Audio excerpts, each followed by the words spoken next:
What's up, everyone? This is the Backroad. It's our final dance around the 2-mile oval in Fontana, California at the Auto Club Speedway for the Cup Series. We've got the best bets, we have got the best looks, and we have got one of the best guests, RoryPicks, here with us tonight. So stay tuned. This ride down the back road is about to begin.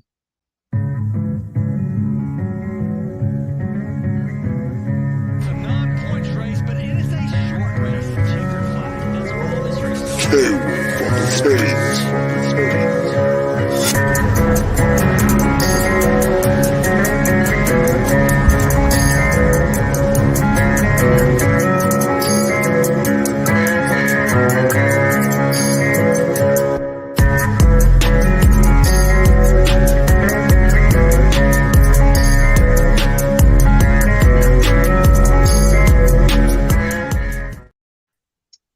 Good evening, all. This is the Backroad. I'm Elliot Hicks. Here with me, as always, is Seth Woolcock. And tonight we got RoryPicks as our guest. Guys, this is going to be a fun one. How's it going?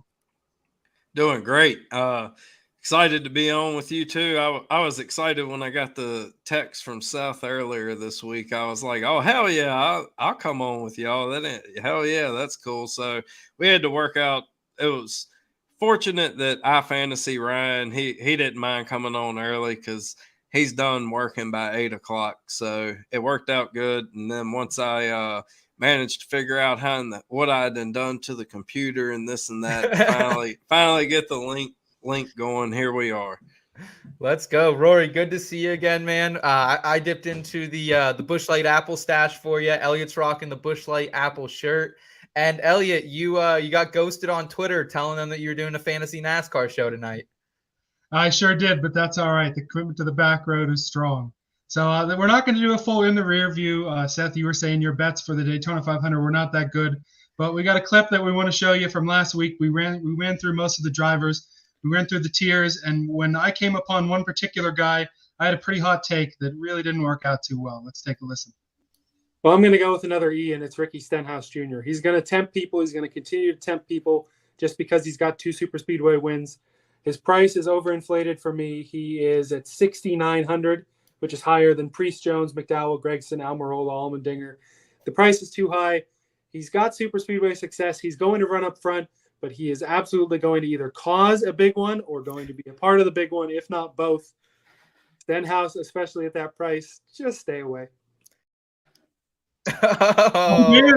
I'll be damned. He never got the big one, and he wins the Daytona 500. Good for Ricky Stenhouse Jr. Isn't it funny when you do this, you're not always right?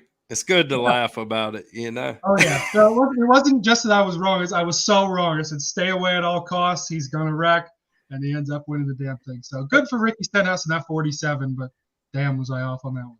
And, we talked a lot about it going into last week. That was one. We were excited NASCAR was back, but we did try to limit our cards just a little bit, limit our exposure in some DFS lineups as well, because that's what Daytona is. We got Daytona at Daytona. I had a couple bets hitting right going into lap 200. I was sitting pretty good in my lineups. All of a sudden, Jimmy Johnson, Noah Gragson, a lot of the people I had some money on, they take a turn for the worse. Bubba Wallace narrowly escapes at the end. But Rory, did you come out any better at Daytona than we did here at the back road? Because it wasn't a great week for us. I wasn't really all that deep. I mean, I hit Bowman qualifying, but instead of splitting the money up that I had between him and Byron, I went all in on Byron thinking he was going to have the rocket, and ended up coming out good on that. I hit Amarillo live at 10-1, I think, on Thursday night. And only thing I took in the first race was Burton. And that was just, I wasn't too into it. I wanted to take Joey Logano so bad, and hindsight's 2020. Wish I would have, and I didn't. And here we are, Friday night. I'm a dummy. I said take Zane Smith on flag hunting, and I hadn't even made any plays yet going into the Truck Series because I knew the lines weren't going to move all that much. I just was sitting back thinking, and I always pick my man Zane. and then turn around and don't put any money on him. What a daggone. Yeah. That was a I thought kicking. the same thing. So I had one of those moments too, Elliot, where I put a winner out and don't even take them. So it is what it is. And then Saturday, like sitting in just pretty position, I have managed to take Mayer before the race, and I had Allgaier added at 10-1 live when he fell back, and then he came back through the field damn near almost as fast as Hill did. So I was like, I got to jump on this right now because Hill was so underpriced. I mean, right. No way I'm taking him at this point. If I wasn't going to take him at 750, 700 or whatever going into the race immediately without seeing anything, I sure as hell not going to take him at plus 550 now because anything can happen on these types of tracks. I'm not saying he didn't have the dominant car and shouldn't have won. He was missing a teammate at the end, and then I didn't manage to take Allgaier, Barry, and I may have taken one other, and I just can't remember right offhand. But you got those sticky fingers, Rory. You can't be around your phone during those races, can you? Especially restrictor plates. I'm a dummy. I can't. Like Chris Wormy said, if I watch it, I am going to bet it at some point. So I don't even watch the super speedways, but I can't. I've been a NASCAR fan for so long, and I actually enjoy restrictor plate racing. One thing that I took away from this year, like I didn't lose a whole lot this weekend because I didn't put a whole lot out there. I mean, I was big on Logano after I seen what he did in the duels, and it was just heartbreak this weekend. I mean, I was like a person pushing the daggone caution button.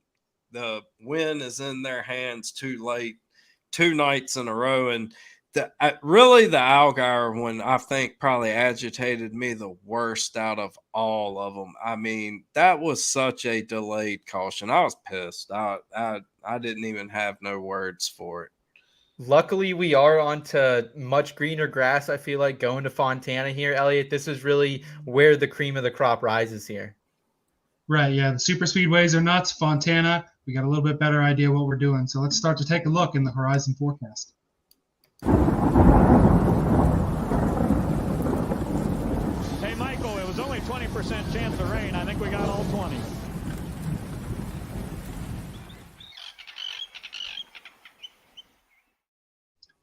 So as I mentioned in the intro, it is the Cup Series last time, well, any series last time, on this 2-mile Fontana asphalt surface. It's got 14 degrees of banking in the turns, 11 degrees on the front, 3 degrees in the back. The facility was opened in 1997, but after this year, it will be closed for a little while. They're going to reconfigure it into a short track, and they anticipate having it back for 2025. So we were talking a little bit before the show. It's a little disappointing that they're getting rid of the 2-mile Auto Club track because it's had some good racing in years past. Yeah, and especially like in this next gen car, last year was one of the best I can remember in a long time at Auto Club. So it really is disappointing, especially from a betting perspective. Yeah, the odds aren't always great coming into this. We saw the books kind of really just lay out some top 10 and top 5 lines that you didn't want to be a part of this week. But it's still a very fun race to get involved with. Rory, you were on the NASCAR gambling preview show yesterday, and you had some hot takes on this as well. Yeah, I love this damn track. Like, it's amazing what it has became into because I can remember when this track used to be boring as hell. Yes, yes. And now the age on it, I mean, it's a thing of beauty. I mean, I understand eventually all things either have to be repaved and you have to go through that whole process again of getting the racing back there, but I feel like with this car, I think it could still produce great racing there, even in the early stages of the asphalt, because you're going to see a little bit of the less high tire wear, but then you also are going to see where the draft comes into play a whole lot more, kind of like Michigan does, a little bit smoother surface, and that makes for an interesting race sometimes. I mean, eventually once you start seeing a little tire wear at Michigan, somebody might edge on out there that just continuously keeps on running good laps. But if you can get like a a last 20 lap shootout at those places, man, is it exciting. Yeah, 100% agree. For the data that we're pulling for this race, I don't know about you, Elliot, but the tracks I looked into are these high tire wear tracks from 2022. Auto Club, we had 2 Darlington races to consider, Homestead, and I'm also pulling from Michigan. I've heard a lot of people saying that this is a very similar track to Michigan. We heard one of the RCR guys last night on the show with you, Roy, saying they compare this to Michigan quite a bit. So Michigan, we're pulling that. And I am weighing recent performance a little bit. Like, we can't go too much into Daytona and the Clash, very different, very weird races. But at the same time, like some racers, some cars have got out to hot starts. And I think we do have to consider that a little bit here this week. I consider them similar track types if a driver has the same history, like at both of them is running well. A driver that I believe that you can call out, and I said this on the show earlier because Ryan's a firm believer in using whoever's got the big motor, like who produces the most horsepower. So you bring into, a little Pocono, little Michigan, tracks where horsepower pays off at. And I feel like Bubba Wallace, you would think because he ran well at Michigan last year and he's been good on mile and a halves, but then you come comparing him at high tire wear tracks and his numbers drastically drop compared to your mid to low tires. Yeah. That's a good point. Yeah. Elliot, I think that's pretty much it, though, for what data we are considering. I think we're ready to just jump into these tiers and get some DFS lines rolling for the week. Yeah, no doubt about it. Let's do it.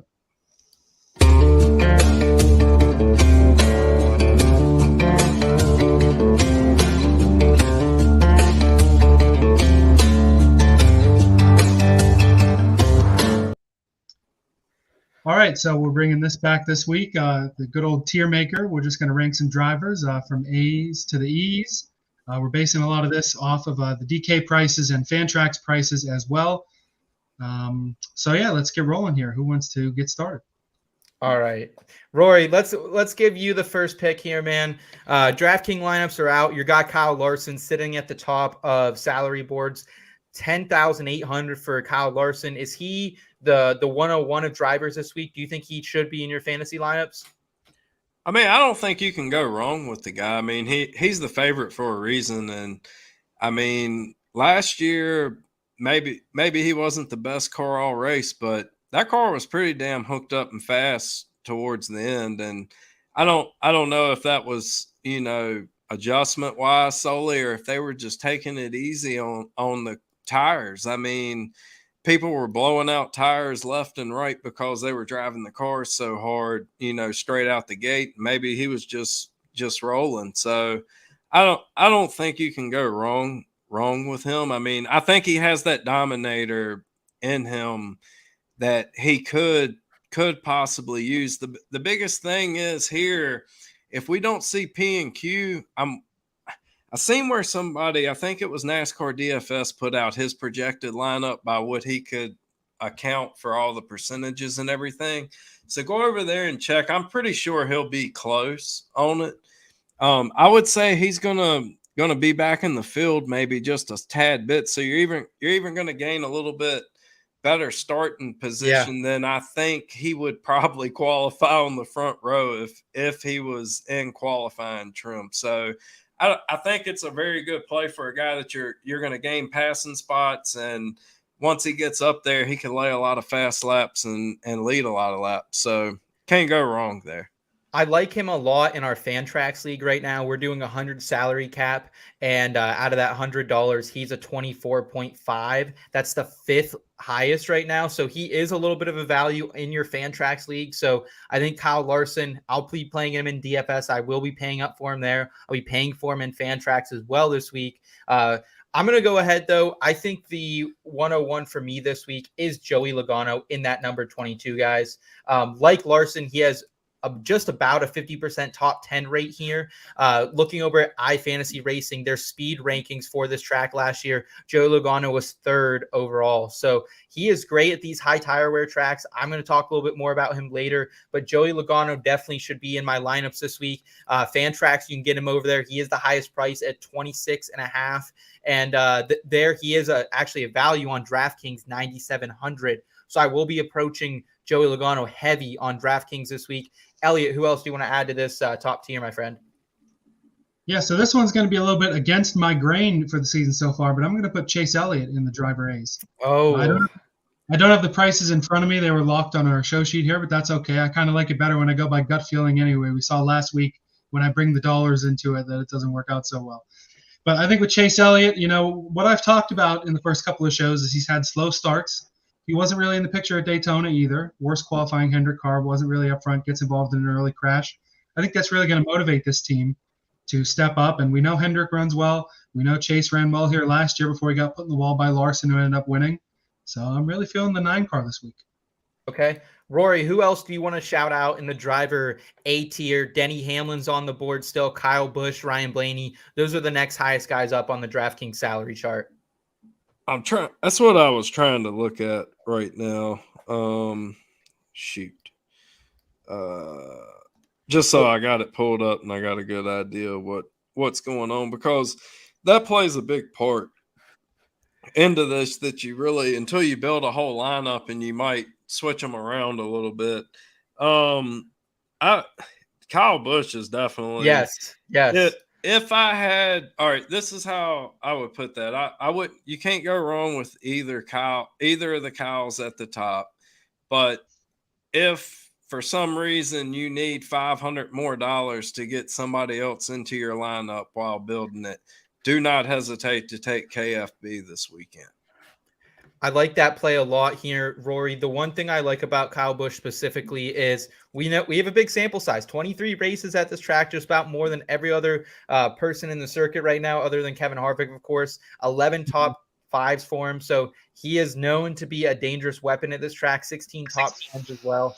So I'm 100% with you at Kyle Busch. He's coming in a little bit of a discount here on DraftKings, coming in at 10,300. So I like that play a lot there. I'm going to go ahead. I'm going to put the guy on the thumbnail today. I'm going to put Alex Bowman up here in this top tier. And I don't know what DraftKings is thinking. Maybe they want people to kind of jump on him a little bit more. But I like Alex Bowman coming in at the price of 8,300. And look, guys, Bowman's been hot this season. 2 top 5s for him already.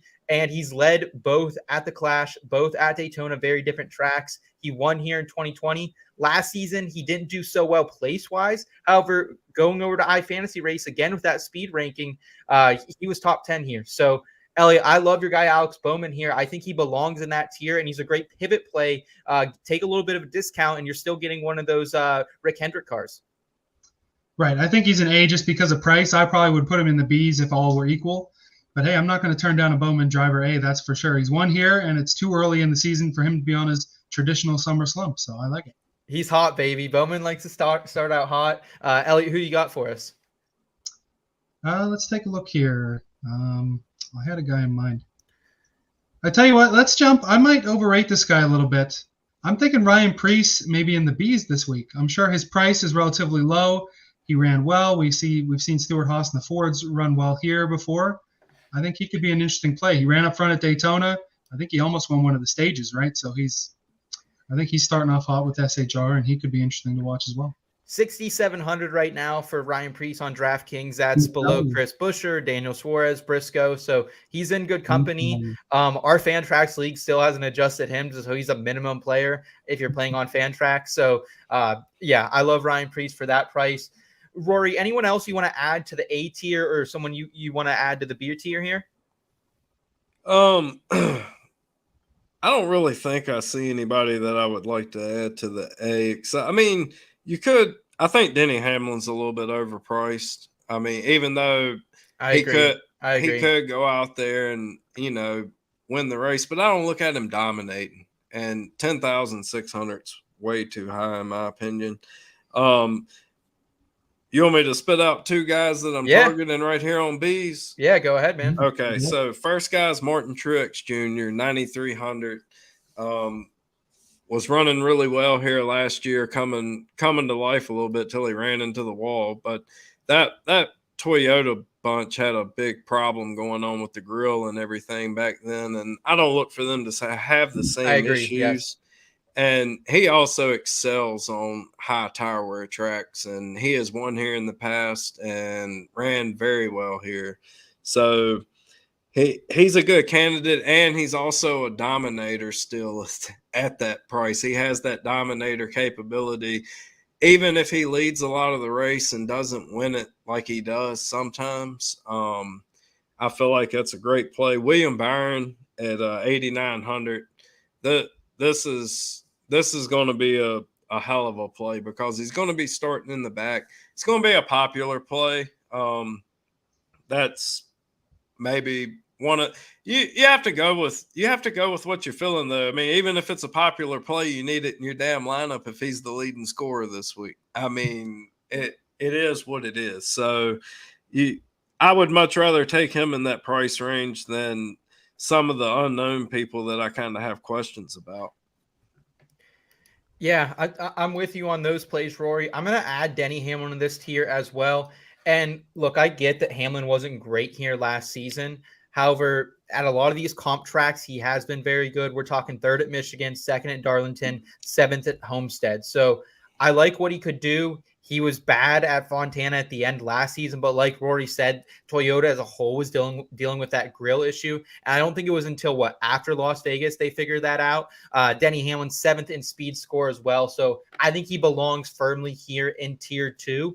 However, you do need to consider it. You are paying up a little bit for him. I like his Fantrax price a little bit better. He comes in about the 7th or 8th highest rated driver. So Fantrax, he's a value, not so much over on DraftKings. Makes sense. The next guy I'm looking at here, another value pick in the Bs, I think, is Eric Jones. He ran really well here at the beginning of last year. You know, we've been high on Legacy Motor Club as well. So I think Jones could be an interesting pickup here. Yeah, 7,700 for Eric Jones on DraftKings. I like that play a lot. Rory, anyone else you want to add to B that we haven't to, or you want to jump down to the C tier here? I mean, really in this range right here, the only other driver that I could really see maybe taking a chance on, I think Kevin Harvick will be in the top 10 at least. He was a name I was thinking of bringing up for the Bs as well. I like Harvick here. Hometown track. He wants to win here again. Yeah, so I mean, at that price, I don't think you can go wrong with that. Yeah, he's won here. He has 7 top 5s throughout his 28 races. So he's hitting. He's probably more of a C. Slide him down to a C because I just built a lineup with him in it, and I can get him in it, and it is with my tier 1 and tier 2 drivers, like one of the other, like that I took. So I think he could be a play. So I'll start the C's off with Harvick. I expect this is basically his home track, and he has a pretty good track record here. So I feel like on a high tire wear track like this, he'll excel, and he'll take care of the car and get it at least to the finish line for you. And it's a confident, like, I can make a play on this guy, especially if you're in let's say if you're in a single entry, or if you're in a smaller like 3-person head-to-head matchup. I play them sometimes instead of playing tournaments and stuff. I mean, I know the realistic, reality of there's a lot of smart people that's putting out a lot of plays in this. I mean, why would you get into a 20 entry or more like that when you get into stuff like that? You're dealing with people that's playing all the entries, and they are going to win. So I stay the hell away from those. I just stick with stuff that's more fun. And then, I mean, I might play a 55 or 100 or something like triple if it's at a track that I really like. Yeah. The one person I was considering for the driver B tier, and I just couldn't do it because of price, was Ross Chastain. He comes into this race. He's looked really good this season so far. 9,900 is the price right now. And I think that's a little inflated that he did score over 40 DraftKings points last week. So I think his number's a little bit inflated there. It is above Joey Logano. I can never see myself paying for Ross instead of Joey at that price tag. Yeah, it's a little tough, but Ross is getting pretty good at these high tire wear tracks as well. I think Chevy has an advantage coming into this week. I think Ross belongs in this driver's C tier. He's dangerous, and I think he could have a really good week. I wouldn't be shocked if he wins this. I was pretty surprised to see him win a stage last week. That was really good. People on Fantrax and DraftKings who played him, they were rewarded last week for that. Yeah, all right. I've got two. Go ahead, Rory. I don't know if I like Ross as much this week. I don't know. I get it's not like super sexy, but like I think he's a safe play. It could be. I put it to you like this: if you're playing him and that is your driver C, like it could be worth the risk against like he's going to be low owned, I believe. Yes, I agree. He's definitely not a favorite at this track by any means. Elliot, add one or two more drivers to the C tier here, please. Yeah, I've got a couple of C's. I think you can't really put Tyler Reddick any lower than a C. I mean, he's not good at restrictor plates or the super speedways is what I was trying to think of. He's not that great there. I don't know if people have forgotten about him. I feel like he's under the radar. I don't think you can rule him out. And we're going to go with our boy Ricky Stenhouse Jr. If I remember correctly, he ran fairly well here last season too. Let's throw him in as a C. Yes. I love that play there, Elliot. I'm going to talk a little bit more about Ricky later in the show, but Ricky Stenhouse actually a top 10 here last season, and he's continuing to get better at these high tire wear tracks. And there's a little bit of magic. I'm going to talk about it later, but there's a little bit of magic with the Daytona 500 winners in these next races. So I love that shout out there for you, Elliot. And don't forget, Tyler Reddick came out and he looked really good riding that high line here at Fontana last season. His speed score for the first 3 quarters of this race last year, first. It wasn't until that final segment he really fell off. So I love that you're kind of throwing out Tyler Reddick there. I think someone we need to put in this tier just kind of as a respect thing is Chris Buescher. Chris Buescher, outside of Joey Logano, has arguably been the hottest Ford this season, folks. Coming in at a very nice discounted price of $6,900. Nice. Let's go. I just like Chris Buescher this week, guys. He's not particularly dangerous on this track, but he's a consistent finisher. And I think if you're looking for some wiggle room in the middle of your lineup, I think you have to take a shot at one of the better Fords in this competition right now, and that's Chris Buescher. Yeah, I kind of agree with that Buescher play, but where is he going to be starting at? Where did he finish in Daytona? Did he get caught up in that last whatever? Last week, let's see. Let me pull it up real quick. He was toward the front. I don't remember if he was Here's the involved. thing with him. I think it would benefit him having to go to practice and qualifying and qualify bad. And I think it's an awesome play at his price range. If he can get some move up points. Yeah, he came in 4th last week. And it was one of those yeah, Brad was up there with him, and then Brad eventually got taken out and didn't end up finishing. So yeah, I like Chris Buescher this week. Elliot, anyone else you want to add to this C tier? Should we drop down and finish out our bottom 2 tiers here? And I was going to say with your Reddick play, I like that because I think if you're going to build a lot of lineups, you're definitely going to put Reddick into one of them. I don't know if I would straight up use him in like my single entry or if I play in a few things or whatever, but I definitely think he's worth a shot, in one of your lineups if you're going to play multiples, especially maybe in one of your lower money ones. Take a shot on him and roll with it. Right. One thing I want to mention too, we've referred to probably not being practice and qualifying. If you haven't looked at the weather yet for Fontana, It's supposed to rain basically all day Saturday. We're anticipating practice qualifying and the Xfinity race to get rained out and, have the lineup set by the new metric of what its finishing position, owner points, fast lap speed, that sort of thing all gets conglomerated to set up the metric for the starting lineup. And, of course, the Xfinity race will be on after Cup Sunday. So we're just operating on that assumption. Some of the stuff can change, like Rory was saying. If there is practice and qualifying, if somehow it works out and Chris Buescher goes and qualifies 30th, he's going to have more potential to get the move-up points and therefore is going to be a better value. I will tell you what, you can build some hellacious lineups this week. I like the pricing. It kind of – I built something over here, and then I was like, deleted it and was looking, and I'm like, oh shit, I can go with this and move this, and it's quite interesting, really, in some drivers that I think you could see some value in. Fantrax is especially fun this week because they do have some of those drivers at the very bottom of the barrel that you can throw in a Ryan Preece, you can throw in a Noah Gragson for really cheap into your lineups, and then you can build around those, grab some of those top tier guys, your Larsons, your Logano. So yeah, I agree. This was a fun week to put together some lineups here. Elliot, I definitely think that Ryan Blaney, he's somewhere on this C or D tier. I don't know where we should put him.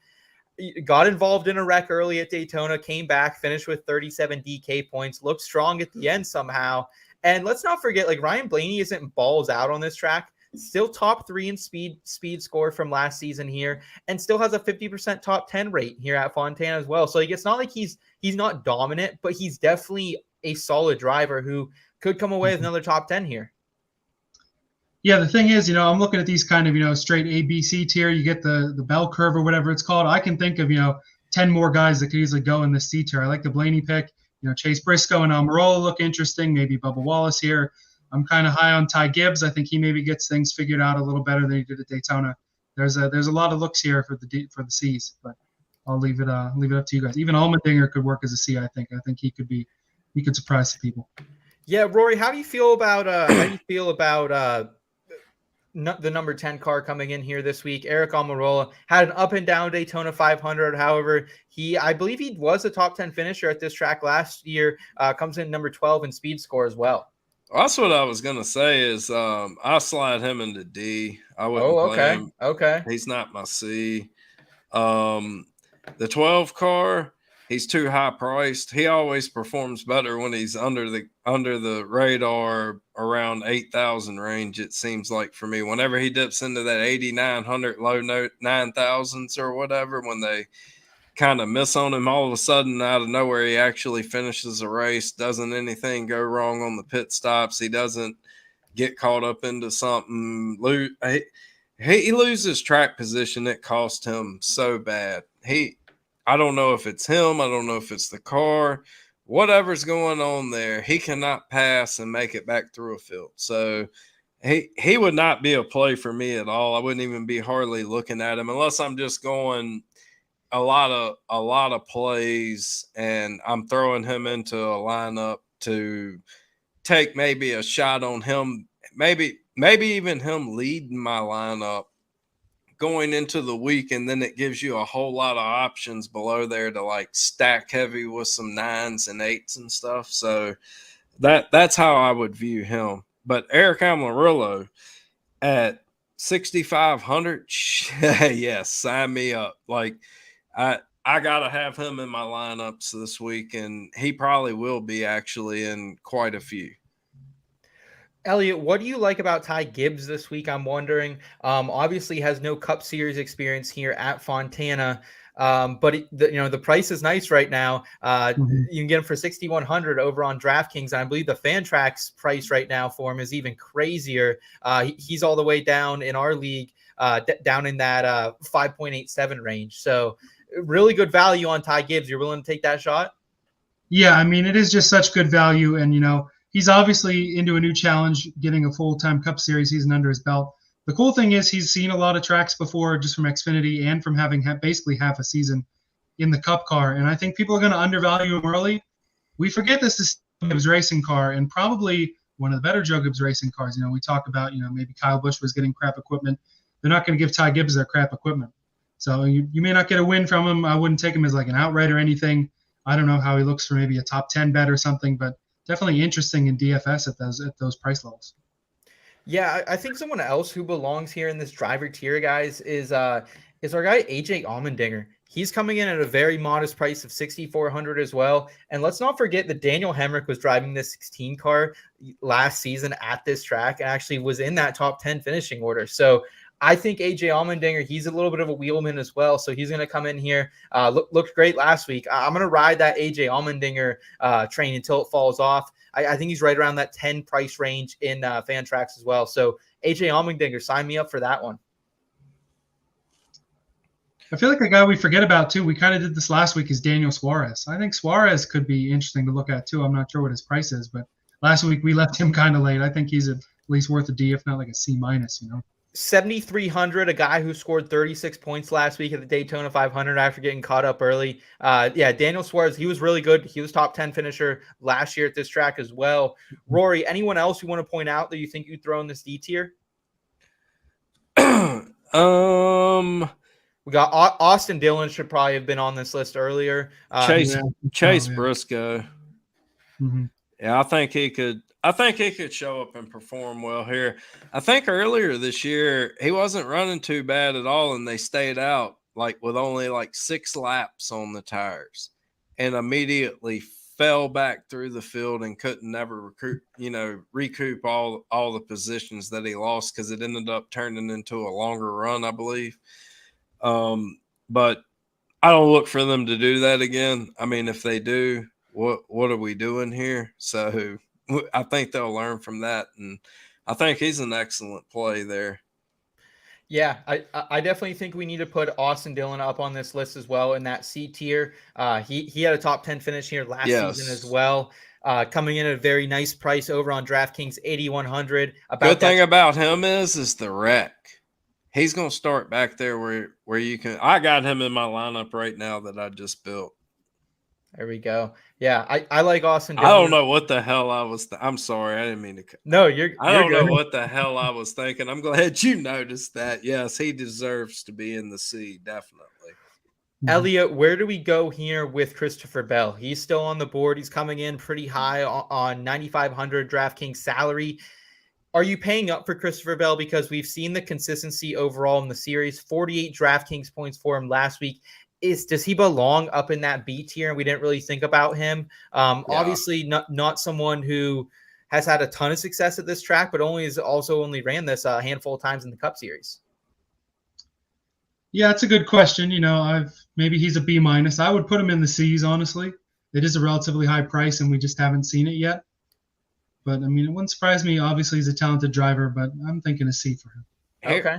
Here's my thing with him. He's going to be starting up front, and you're not going to gain a whole lot of spots from him. So now we're going into, are they going to actually show up with? I think he's going to be good though, because he has that dirt track. This is a dirt tracker's place, and he was really good the second half of last year. He may have been the best driver almost, except at a few places, all around.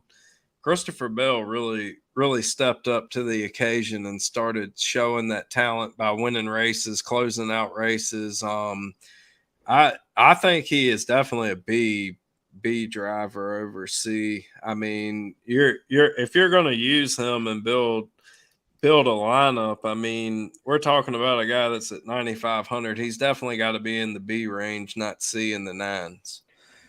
Someone else I think we should be considering for the C tier then is Austin Cindric.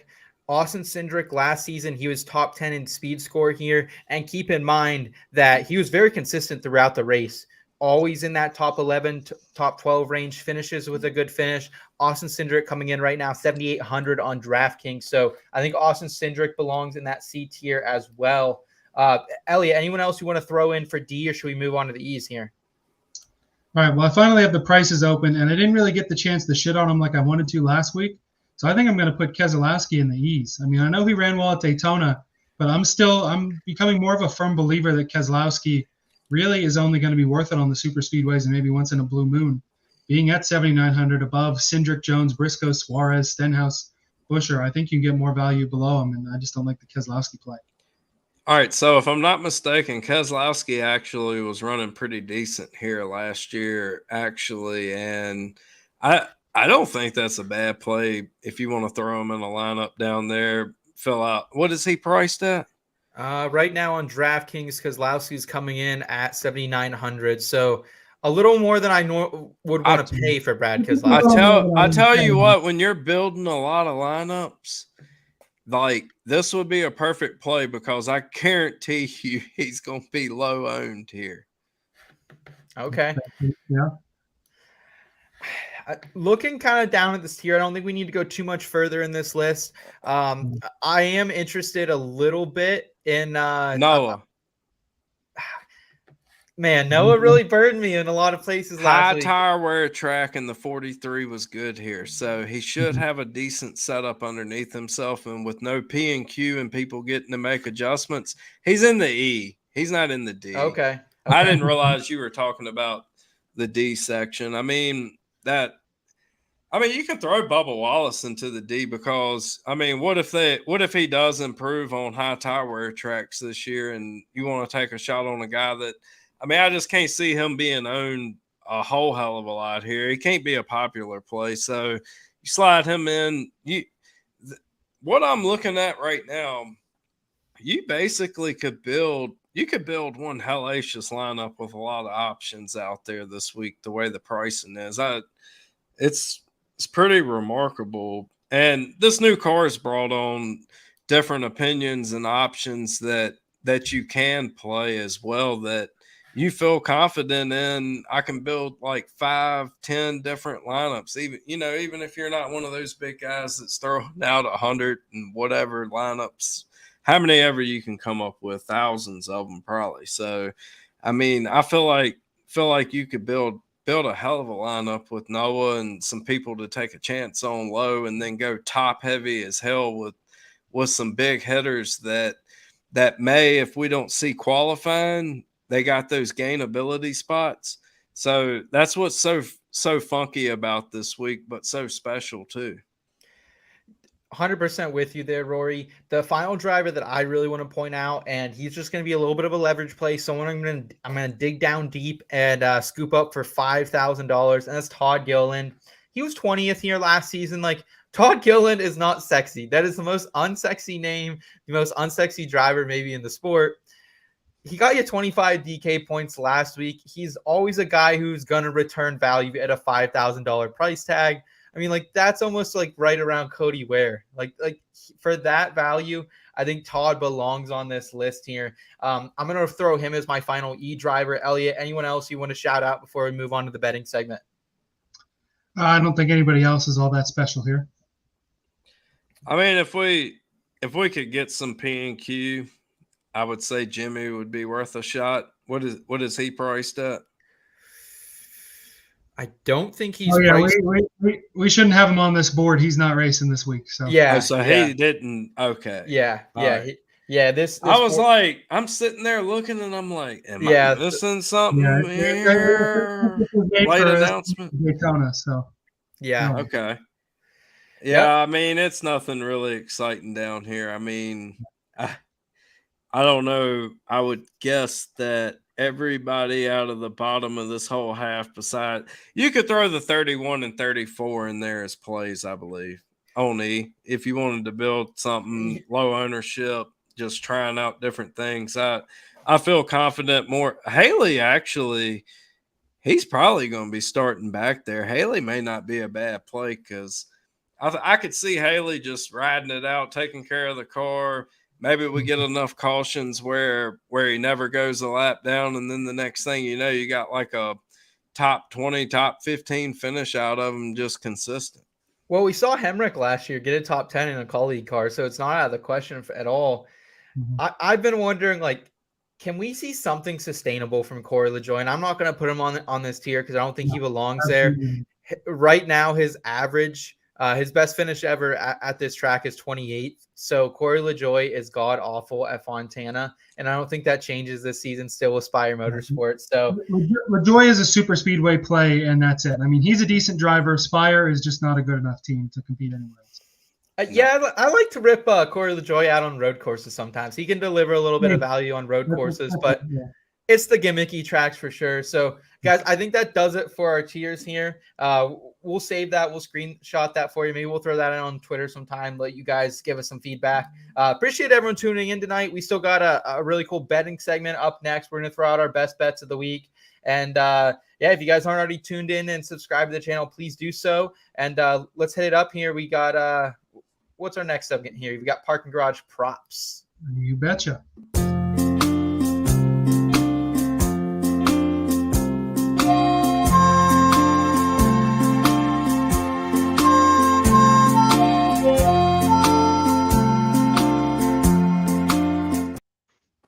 Yep, it is time for our parking garage props and perhaps our favorite little theme music of the week on the drop there, as we talked about last show. All right, so we've seen some interesting numbers in the DFS play, but I know there are some good prop bets out there too. Yeah, Rory, like, what was your initial takeaway looking at the books this week? Because Caesar came in hot last week. Caesar's had a lot of really good plays. I like the variety they dropped. This week, like, they made you not even want to bet on some of the top 5 and the top 10 market. Like, thank God for Barstool Sportsbook this week. They actually like played odds that you want to play a little bit, chase them. What was your overall takeaway? Because I was disappointed by the books once again here. Yeah, I mean, I thought it was pretty decent actually. Once they started falling, I really think that maybe as the season goes on and they get a grasp of what's going on with the car altogether, because it is some rear end changes and things to these cars, and I don't know how much it's going to affect things, but I feel like maybe once they see some stuff, some things are going to come out faster in the week. But I think for right now, the days are long gone of them throwing a whole bunch of stuff out there right away immediately. I think it's going to get better as we go towards the weekend. And Caesars really, I mean, outside of some of their outrights might have been a little bit overpriced, and then their top 10 market was an absolute joke. What was it? mean, minus 700 for Kyle Larson top 10. What are we doing here? Like, the hold on that whole thing is way way out, and who knows? Maybe they'll wake up and realize but it was terrible. It was terrible where it started at plus money odds in the top 10 list. It's like, what are we doing here? I'm not quite understanding this, but outside of that, I was pretty interested in maybe even if Caesar's pricing might be, sometimes you can find stuff on there that is good, and they do offer a whole lot of stuff, and their matchups also tend to be different matchups that I also really enjoy, and they're not really bad price neither. I mean, they're always usually around your minus 115 juice. Sometimes they throw out different stuff where you can grab a guy you like it big plus money odds, or if you're building a parlay and you want to put some favorites in there and see what happens if you're that confident in it. So, I mean, it offers you up some options, and I think it's going to get better as the year goes on. The sport just needs to keep growing and expanding out. If you can expand out and hook some people into it, your younger crowd are probably going to be your people that are more than likely to play it. But it's basically one of those things where you're going to see your more recreational bettor put a whole lot of money on NFL or something like that. Like, I'm talking about your like $100 to $300 bet or something like that versus NASCAR. And I think that's the biggest problem right now is they know they're at the gun when they see us putting out stuff, they get scared. Yeah, the more the content grows here, the more the books get a little bit scared. We got Didi in the chat tonight. Good to see you, Didi. Appreciate the comment. Hope you're doing good out there in California. Hope you're maybe taking the trip to Fontana out there. Looking at the outright market, the only one that I have circled for me is Logano plus 1,200 over on DraftKings right now. I think that's the fairest value. I like Kyle Larson, but plus 700 just isn't enough for me to want to jump on that. But overall, I think I'd rather just take some team shots if I am going to be betting some of these higher numbers here. Hendricks right now plus 275 on a couple different books as well. So I definitely that's kind of where I'm leaning. Rory, Elliot, do you guys have any outrights that you're interested in taking right away here? Or because I'm almost like want to see them unload off the trailer before I jump into the outright market.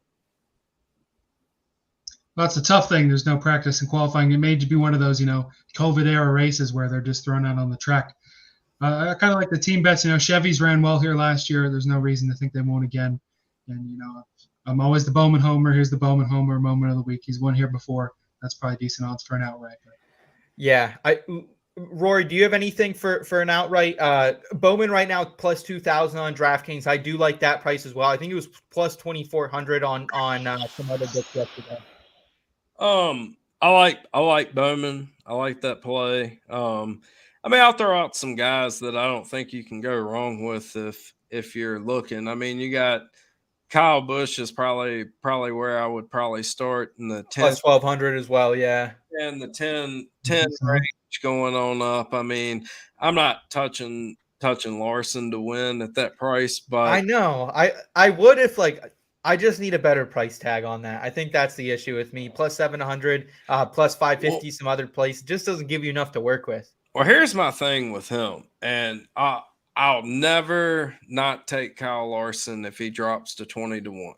Let's say like the Coca-Cola 600 has issues, falls back, bad pit stops, this and that. Like anything that happens that can jump his odds up, I always tend, if they got that heavy of a favorite coming in, if he has one bad pit stop early and they all of a sudden bump him up to 10, I'm jumping on it. Like it's one of those things, especially if I think his car's good. Right. Like right. I'm betting it. If I don't think his car's good, then of course not. But 10, the 10 range, that's the only person that I would consider taking going into this without seeing P and Q, and that's because of how good the 8 car was last year. And William Byron, he was excellent here last year. I think you're getting pretty good value on him at 16. It was some better numbers out there earlier in the week. It got drove down. It's kind of like Bowman. He's then gotten driven down a little bit, and I still would probably play Bowman at the 20. I don't mind that at all. A lot of people jumped on Eric Jones. I don't think he has the value there anymore. Yeah, I wasn't full with it. I mean, 35, the 40 or whatever, maybe the best numbers they seen out there, I think, didn't last long. I'm thinking 40 actually opened, and that's worth it, definitely. But now we're going into give me Austin Dillon down down there instead of me taking a shot on a guy that I think Eric Jones can run well here. But I also feel like with Eric Jones, everything has to work out perfectly for him to be able to win this race. Like getting out front towards the end of the race where he drives the hell out of the car and holds the lead. And that would mean he does have a good car, but I'm not necessarily banking on Eric Jones. Number 1 in speed ranking last year at this track. That is something to keep in mind here over at iFantasyRace.com. They like him a lot here. Looking at that speed ranking, very consistent throughout the race as well. So Eric is. Yes. But Petty, in my opinion, or Legacy, whatever the hell you want to call it now, I'm wondering if they hit on some things early on last year and then kind of they faded off a little bit. He had some bad luck, different things. Comes back and wins the race at Darlington, but Darlington's like his best track. I mean, you go back and look at his stats. Darlington is well up there. I mean, California is really good at. Like, I don't blame you at all if you want to take Eric Jones. I'm just saying, if you're going to take Eric Jones, you were supposed to take Eric Jones as soon as the line dropped because you should have known that he was going to be a very popular play. I think with the legacy cars, too, you hit the nail right on the head, Rory, when you said everything has to go right for them to run up front. And, it's hard to catch lightning in a bottle at all, let alone do it twice. So I'll put it to you like this. If they have a mistake-free race on pit road, and no incidents on the track, no spin outs, no things like that, then Eric Jones is going to be there at the end of the race. Do I see Eric Jones having a good enough car to make a dumbass mistake and be able to drive all the way from the end of the field back through it? I'm not knocking Eric Jones's ability because I think he got let go, maybe just shit luck, like Christopher Bell's coming up. Eric went through a lot of stuff in his life at that time, like dad dying, everything that's going on. And we've I've been there. I fully understand, what he went through. I went in a funk myself when I lost my dad a couple of years ago. So I think Eric Jones is a very talented driver, and if Legacy for some reason doesn't like take off at some point this year, I really do wish that some big time place would bring him on. You know, he could be a replacement in the 4-car. I don't know his contract status, but I think part of Jimmy Johnson coming into Legacy though is they want to be one of those big teams. Yeah. So it depends on whether he buys into that project, similarly to say Trackhouse, where Chastain and Florence both bought into that project. Here's the thing: money can only get you but so far. If this is the you time, gotta though, have, you got to have money too from Stewart Haas Racing if they offer him a boatload of money to go up to the 4-car. Yeah, I mean, my thing with it is you take somebody like Hendrick or whatever else. They are paying their guys top money. You're going to have to jump over the top and have to have that kind of money to steal away the greatest minds in NASCAR right now.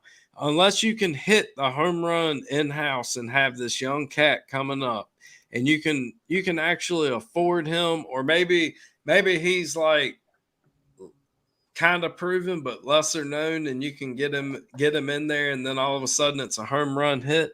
Then that's the way it goes. But I mean, nowadays, it's always been about the in-house pit and whatever, but you also have to have the resources where you have money to spend on technology as far as simulator, dialing that thing in, getting somebody good with the simulator, because that's what a lot of the stuff's built on.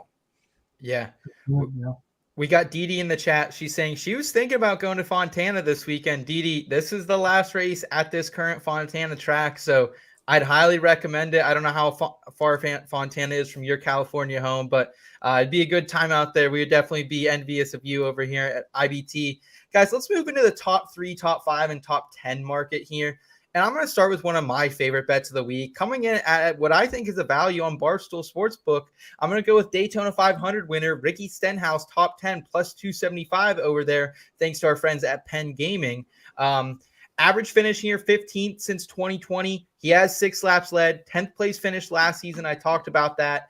And 8th in average speed ranking at this track last year. That's via iFantasy Race. And what that measures is the speed across all segments of the race, all 25% segments. And going back to 2016, the Daytona 500 winners average at the next race, whatever that next race was, 12.4. So right in that range. The Daytona 500 at Fontana, if it was within the first 5 races of the season, 10.3. So something to keep in mind. It's right in that line, man. And Ricky Stenhouse, top 10 last year, Daytona 500 winners at this track, top 10 average just about as well. So I'm willing to jump on it, plus 275, boys. Elliot, we faded Ricky Stenhouse enough last week. Are you willing to get back in his graces and ride him again, or do you think we see the same old Ricky Stenhouse this week? Hey, I picked him out when we were doing tire tiers as being a good play. So especially with those stats you threw out, being at the Daytona 500 winner at Fontana with about a 10th average finish, may as well smash the bet button on that one. Yeah, that's I try to get creative with my research this week. That's what I call a Phil Eastman stat, because that's the type of shit he brings to the table. That's a good stat. Shout out. The other top 10 I like this week, boys, we've talked about him a lot. We put him on the thumbnail of the show for a reason. It's Alex Bowman, plus 100 on Barstool. I'm not getting the same return over on Caesars. I think he's in the minus 105 range right now on Caesars, but plus 100 on Barstool. 2 top 5s to begin the season for, 1 in 2020.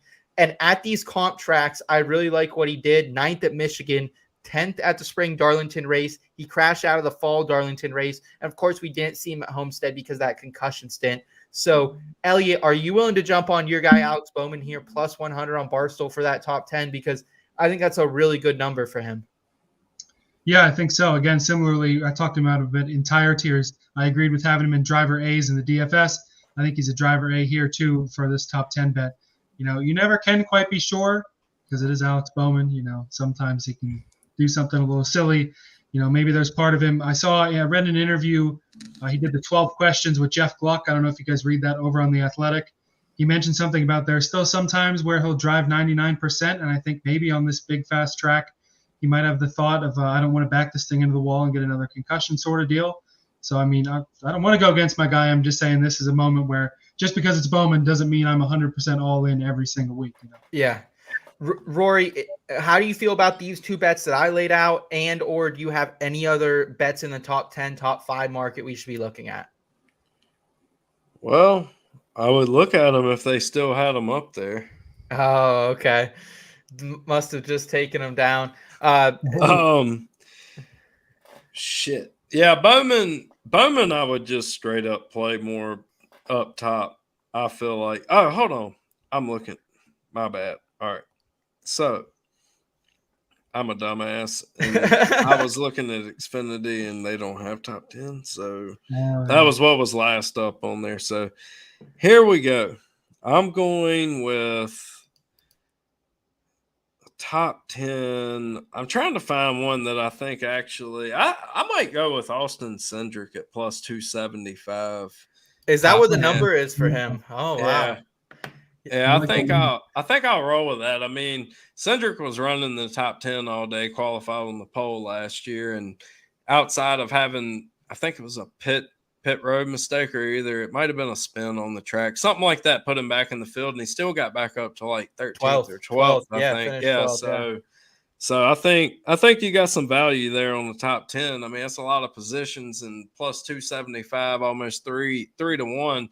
You can sprinkle a little bit on that for a unit return and have fun with that. Yeah, as you're kind of peeking through there and seeing what else you might be taking this week, Joey Logano plus 200 on Barstool for a top 5. I'm in on it, boys. Like, I can't talk any more highly of Joey Logano this season. I love the new hair, man. I love the new hair. He finally got that figured out. I'm happy. Yeah, he's got that haircut sponsorship like Frankie Muniz down in Arca. Yeah, man, he looks good. He looks like, the receding hairline's gone. He's back. Second last week, won the first duel, and he's been the most consistent forward all season. Top 5 percentage here, which is just insane. 46% of his races at Fontana have been in the top 5. That's normally what you see for a top 10 percentage, not top 5. So that is insane. Top 5 last year in speed score as well. He won Darlington, 4th in the fall at Darlington, 4th at Michigan. The only one of these comps tracks he didn't really do well at was Homestead. But if you boys remember, he was already locked into the championship at that point. So he was kind of just biding his time until Phoenix, in my opinion. So I'm not weighing Homestead that heavily for Joey Logano. I think plus 200, that's plenty fine for me to jump on that, Rory, at Barstool. Are you backing me on that one? Yeah, I like that play. I know Skybox is high on him on top 10. But okay, Skybox, he'll drink that juice box. He doesn't mind at all. And I don't blame him if I see a play that I like. And the thing is Mark is the one that drove his lineup. So, I mean, it was minus 130 top 10. I like that a whole lot better than the minus 150. But I might would still play the top 10, but I might slide up there now and get that plus 200. Because the thing is with him, if he doesn't have some kind of mechanical issue or whatever, I feel like he's going to be good here. And Paul Wolf will make good decisions, get the car right. And especially if it turns into late in the race, if it starts being one of those cautions types races, he gains a lot of spots on restarts. I mean, he's a pretty good restarter. He can find that hole and go and take her in there deep, and always seems to find those spots that gain him positions at the end of races. I mean, you think about Gateway last year, he had the fastest car if that thing was out front, but it was like awful in the back of traffic. And the next thing you know, Paul Wolf gets him up there, gets him that track position. Paul, baby.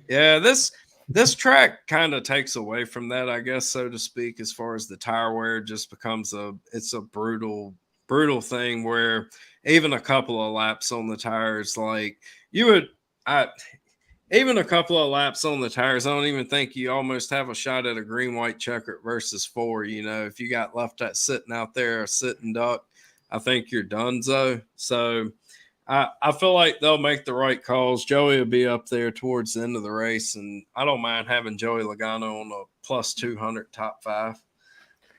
Yeah, I really think this is his year. He's going to come out and shine, man. I love what I've been seeing from him so far. So yeah, I would jump there. The top 3 number for him, it's even a little bit better, plus 350. I'm not going to get that ballsy this week with it, but Logano's interesting. Rory, any other top 5s, top 10s you're thinking, or do you want to head right into matchups here? That's I was.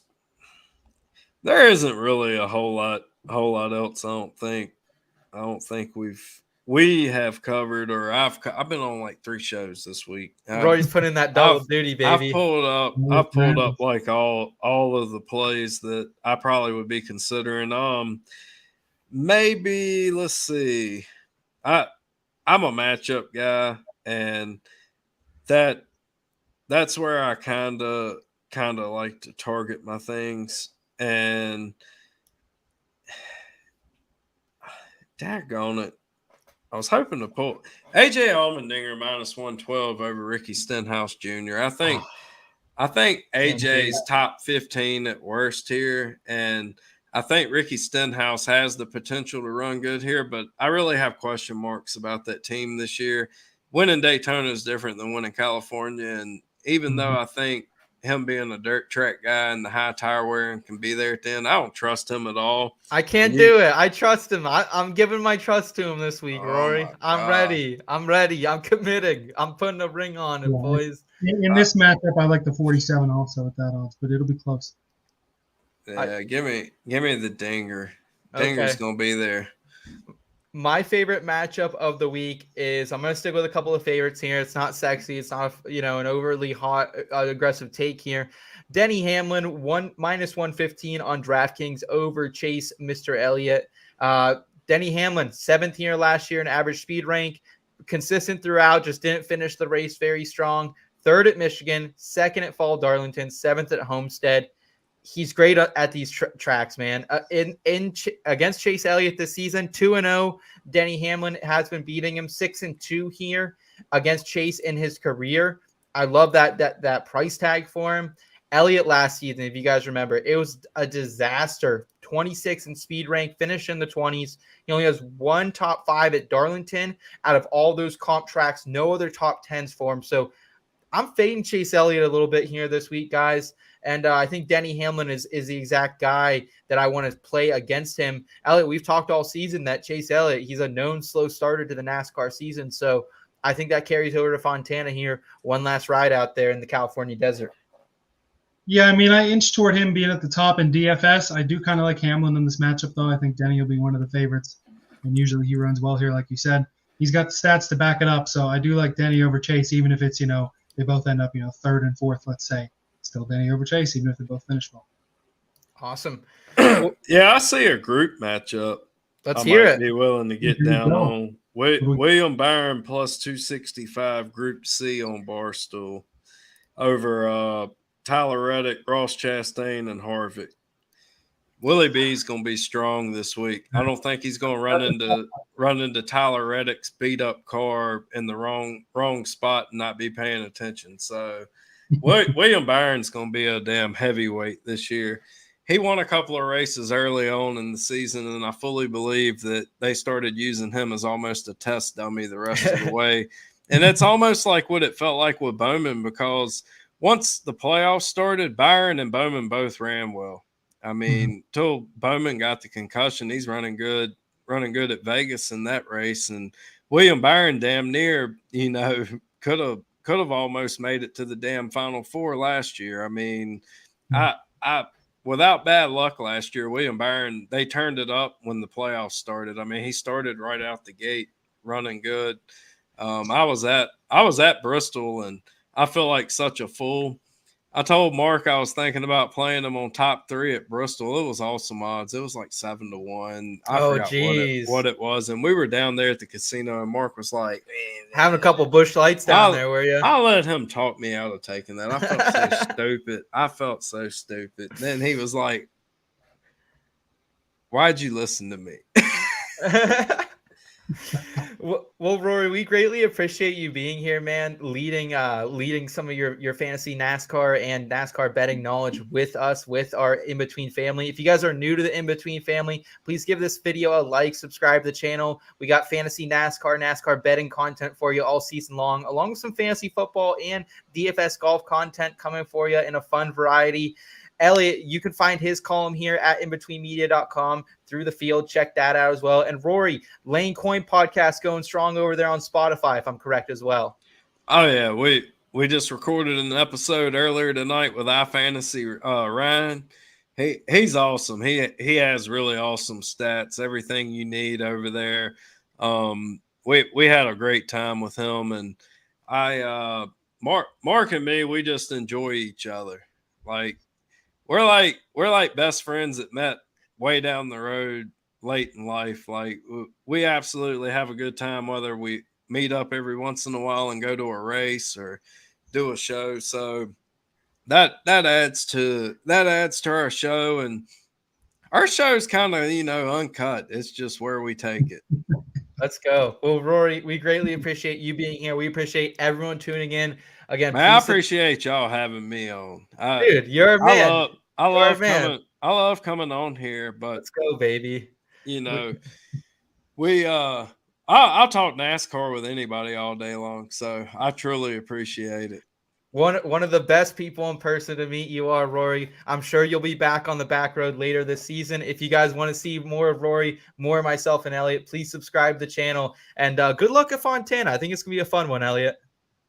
No doubt. Thanks for rolling down the back road with us, guys. We'll see you again next week. Good luck with your Fontana bets.